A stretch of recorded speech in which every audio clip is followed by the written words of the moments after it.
തുടങ്ങുന്ന സമയത്ത് പടക്കം പൊട്ടുന്ന പോലെ ഒരു ശബ്ദം. എല്ലാവരും പേടിച്ചു ഉണർന്നു. നേരെ മേളിൽ ചെന്ന് നോക്കുമ്പോൾ കാണുന്നത് ടൈൽ ഇങ്ങനെ ഗ്രൗണ്ടിൽ പൊട്ടി ഇങ്ങനെ പൊങ്ങി നിൽക്കുകയാണ്. ഇത് ഹരിശ്രീ അശോകൻ സാറിൻ്റെ മാത്രം പ്രശ്നമല്ല, പല ആളുകളുടെയും വീട്ടിലുണ്ടാവുന്ന ഒരു പ്രശ്നമാണ്. നമ്മൾ ടൈല് ഇൻസ്റ്റാൾ ചെയ്യുമ്പോൾ ശ്രദ്ധിക്കാതെ പോകുന്ന ഒരു പ്രധാനപ്പെട്ട കാരണമുണ്ട്. ആ ഒരു കാര്യമാണ് നിങ്ങളുടെ ടൈലിന് 2 വർഷം വേണോ 20 വർഷം വേണോ എന്ന് തീരുമാനിക്കുന്നത്. എല്ലാവരും തെറ്റിദ്ധരിക്കുന്നത് ഇത് ടൈലിൻ്റെ ക്വാളിറ്റി ആണെന്നാണ്. പക്ഷേ ഇത് ടൈലിൻ്റെ ക്വാളിറ്റി അല്ല. Then what is the real problem? Real problem വരുന്നത് അതിൻ്റെ ആപ്ലിക്കേഷനിലാണ്. പല സൈറ്റിലും നമ്മൾ കണ്ടിട്ടുണ്ട്, ടൈല് അപ്ലൈ ചെയ്യുന്ന സമയത്ത് ഒരു സൈഡിൽ മാത്രമായിട്ടോ അതല്ലെങ്കിൽ യൂണിഫോം അല്ലാതെയോ അതിൻ്റെ മോർട്ടാറോ അതല്ലെങ്കിൽ ബൈൻഡിങ് മെറ്റീരിയലോ അപ്ലൈ ചെയ്യുന്നത്.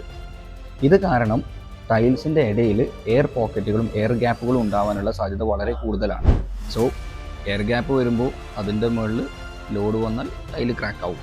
മാത്രമല്ല ഈ എയർ ചൂടായിട്ട് എക്സ്പാൻഡ് ആയാലും ടൈല് ക്രാക്ക് ആവും. So what is the solution?